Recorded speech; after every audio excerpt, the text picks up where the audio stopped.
صباح الخير يا بابا. حلوة الغابة الجميلة اللي احنا جينا فيها دي. ايه رأيك يا سيمبا يا ابني؟ يا ريت تكون عجبتك.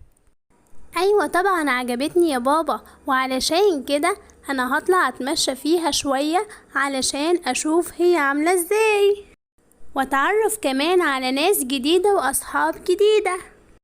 ماشي يا سيمبا يا ابني، اطلع بس اوعى تتأخر او تروح بعيد علشان ممكن تتوه، لان الغابة لسه جديدة عليك يا ابني. حاضر يا بابا، ما تقلقش عليا. مش هبعد بعيد، والطريق اللي هروح فيه هو اللي هرجع فيه يا بابا.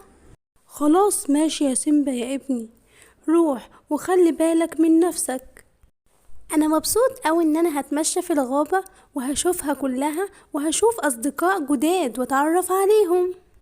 الله، بجد الغابة دي حلوة اوي وفيها حاجات جميلة جدا.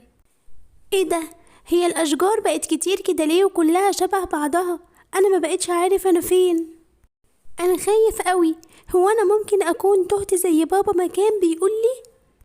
يا ربي، انا فين دلوقتي وهروح ازاي؟ انا شكلي بعدت قوي والليل قرب يجي. انا همشي شوية كده يمكن الاقي اي حد اسأله. ايه ده؟ مين اللي هناك ده؟ اما اروح اسأله يمكن يعرف يقولي انا فين ويعرفني اروح ازاي. ايه ده سونيك. ايوه انا سونيك، في حاجة؟ ازيك يا سونيك؟ ازيك؟ انت الاسد الصغير سيمبا ابن الاسد الكبير ملك الغابة؟ ايوه انا سيمبا، بس انا جيت ومش عارف اروح ازاي، وتهت بين الاشجار الكتير ومش عارف ارجع تاني لبابايا ازاي. ممكن تساعدني يا سونيك؟ ايوه اساعدك طبعا، وما تخافش خالص. بس الليل قرب يجي، فتعالى دلوقتي ننام والصبح نصحى ندور على باباك، وكمان اعرفك على صاحب سبايدر مان. اهو بص يا سيمبا، اللي هناك ده صاحب سبايدر مان. ازيك يا سيمبا؟ عامل ايه؟ مين اللي معاك ده؟ ده سيمبا يا سبايدر مان، ابن الاسد الكبير ملك الغابة، بس هو تايه ومش عارف يروح ازاي، فانا قلتله تعالى نام معانا والصبح ندور على باباك. كويس اوي يا سونيك انك جبته معاك، احنا هنقدر نساعده ونوصله لباباه. اتصرفت تصرف كويس اوي يا سونيك، انك ما سبتوش في الضلمة لوحده هناك وجبته معاك، ولما الصبح يطلع احنا هنروح نساعده وندور على باباه. ايوه طبعا يا سبايدر مان، لازم نساعد الناس، وعشان كده انا جبت سيمبا وقلتله تعالى ينام معانا والصبح هندور معاه على باباه. تعالى يا سيمبا نام هنا والصبح هندور على باباك. انا متشكر اوي ان انتوا هتساعدوني، شكرا اوي يا سبايدر مان، وانت كمان يا سونيك علشان ما سبتنيش في الضلمة لوحدي. ما تخافش يا سيمبا، احنا مش هنسيبك غير لما نوديك عند باباك. انا خايف اوي ان انا مقدرش اوصل لبابايا. ما تخافش يا سيمبا، احنا هنساعدك. يلا يلا يا سيمبا انت وسونيك عشان ندور على بابا سيمبا. انت جاي من الطريق ده يا سيمبا، انا قابلتك هنا، تعالى كده نمشي ونشوف يمكن نقابل باباك. ايوه انا فعلا جاي من الطريق ده. طب يلا بينا نمشي فيه. طب الطريق ده يا سيمبا فاكره ولا لأ؟ مش فاكر يا سبايدر مان، مش فاكر.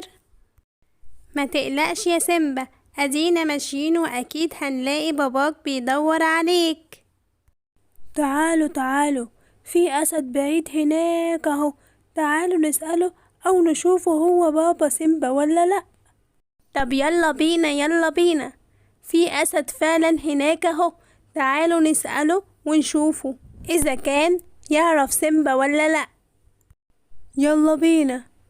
ايه ده فعلا بابا، يا بابا يا بابا. سيمبا ابني، انت كنت فين؟ انا دورت عليك كتير جدا. انا تهت فعلا يا بابا زي ما انت قلت، واصحابي دول هم اللي دوروا معايا وساعدوني وما خلونيش اقعد لوحدي في الضلمة. انا متشكر او ان انتوا رجعتولي ابني، أنا كنت قلقان عليه جدا، لأن احنا لسه جايين في المكان هنا جداد وما نعرفش المكان كويس. الحمد لله يا ملك الغابة إن انت لقيت ابنك، وما تشكرناش، ده واجب علينا إن احنا نساعد الناس. فعلا احنا لازم نساعد الناس، وانتوا كمان يا أصحابي ما تشوفوش حد محتاج مساعدة إلا وتساعدوه. أنا مبسوط أوي إن أنا رجعتلك يا بابا، انت وحشتني أوي. مبسوط كمان إني اتعرفت على سونيك وسبايدر مان وبقوا خلاص أصحابي. وجت معلومة النهاردة يا أصحابي، وهي إن احنا هنقول أسد يعني ايه بالإنجليش؟ لايون. وباي باي يا أصحابي، وما تنسوش تعملوا اللايك والشير وتدوسوا على علامة الجرس. باي باي.